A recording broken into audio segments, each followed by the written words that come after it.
Syawal, Kislew bulan ke-9, Bebet bulan ke-10, Syebat bulan ke-11, Adar ke-12.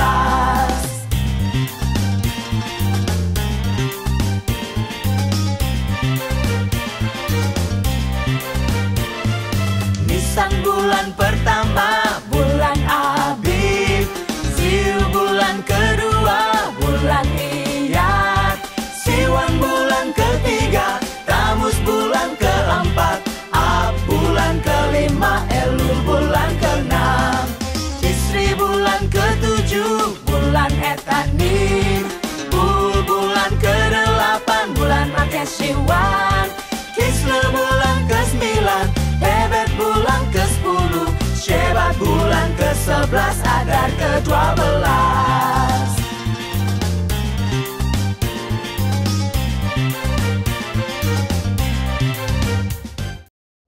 Selamat pagi anak-anak, apa kabarnya hari ini? Pastinya kalian baik-baik saja karena kalian adalah anak-anak Tuhan yang dilindungi Tuhan. Dan sebelum kita memulai ibadah hari ini, sekiranya kita satukan hati dalam doa. Mari kita berdoa.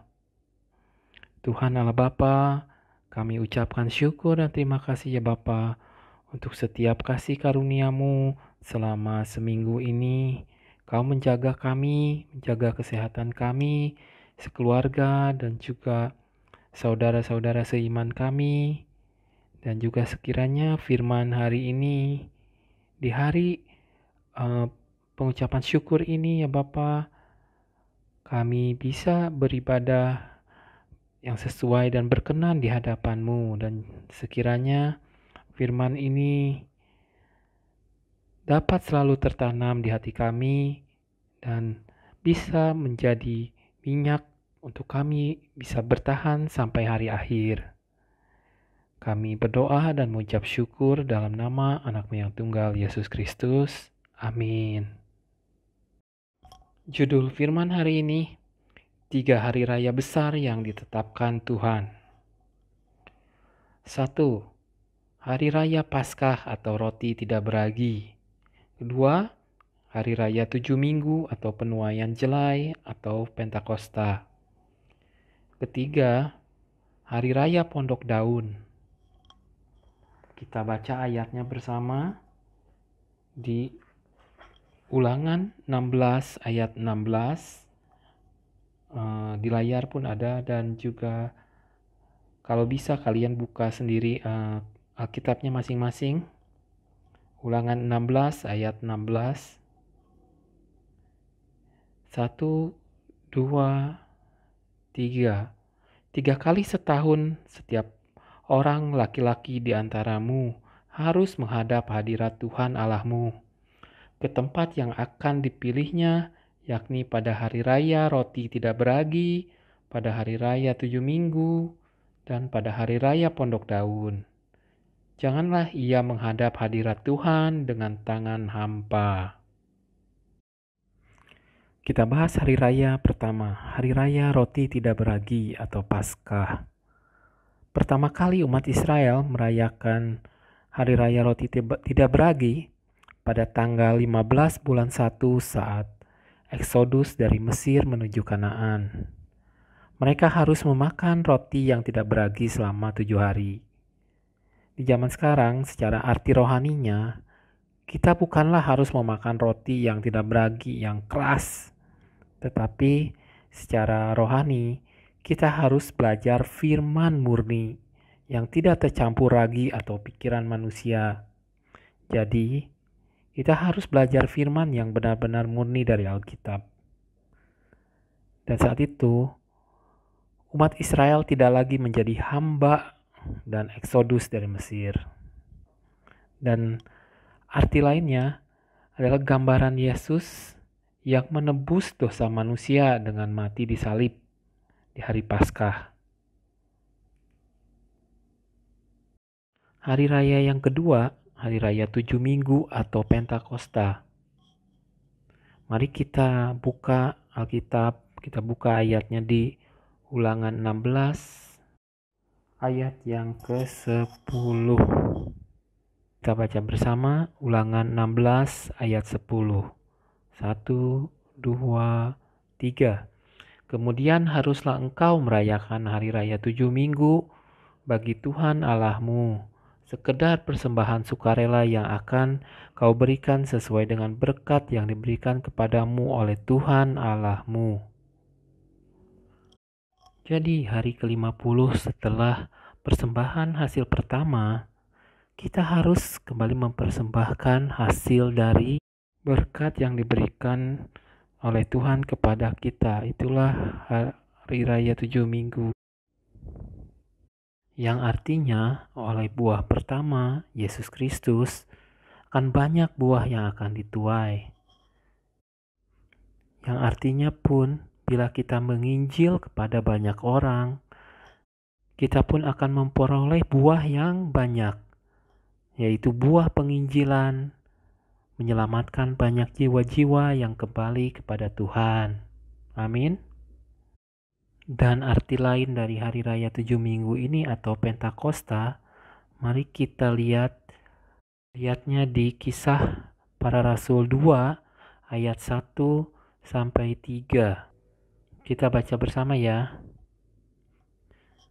Kisah Para Rasul 2 ayat 1 sampai 3. 1, 2, 3. Ketika tiba hari raya Pentakosta, semua orang percaya berkumpul di satu tempat. Tiba-tiba turunlah dari langit suatu bunyi seperti tiupan angin keras yang memenuhi seluruh rumah di mana mereka duduk. Dan tampaklah kepada mereka lidah-lidah seperti nyala api yang bertebaran dan hinggap pada mereka masing-masing. Dan inilah hari di mana murid-murid Yesus kepenuhan Roh Kudus. Hari raya yang ketiga, hari raya Pondok Daun, kita lihat ayatnya di Imamat 23 ayat 40. Saya bacakan ya.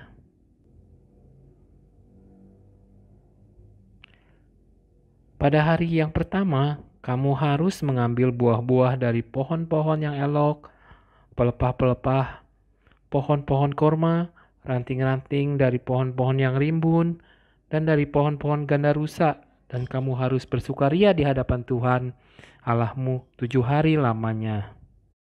Umat Israel pada zaman itu, dari tanggal 15 bulan ke-7, mereka tinggal di Pondok Daun selama 7 hari. Mereka mengumpulkan hasil-hasil panen untuk dipersembahkan kepada Tuhan. Seperti saat ini kita di hari Thanksgiving ini, kita pun ingin mempersembahkan persembahan yang terbaik untuk Tuhan. Kita sebagai anak-anak Tuhan haruslah selalu bisa mengucapkan syukur. Apa sih keuntungannya mengucapkan syukur? Kebencian hilang. Dengan kita tidak membenci orang lain, kita akan merasa hidup lebih damai. Iri hati hilang. Kita nggak usah iri hati terhadap orang lain. Tentu jiwa kita juga lebih tenang. Keserakahan hilang. Walaupun orang lain mempunyai lebih dari yang kita punya, tetapi kita harus selalu bersyukur sehingga kita selalu merasa kita punya yang cukup. Tuhan selalu mencukupkan kita.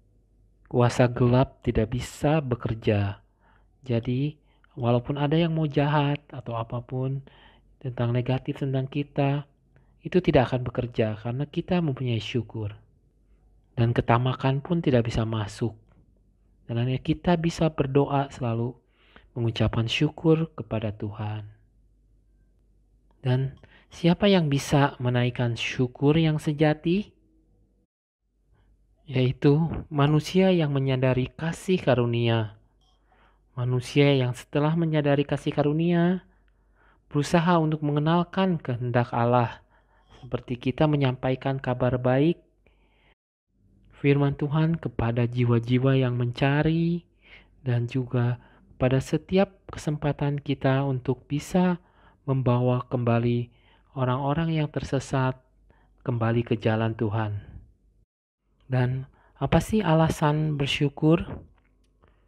Kita sebagai anak-anak Allah haruslah bersyukur kepada Allah yang telah memberikan keselamatan kepada kita semua.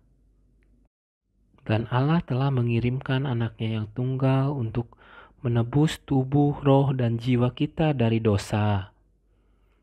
Dan syukur kepada Allah yang telah menuntun kita di jalan yang benar. Amin. Mari kita berdoa.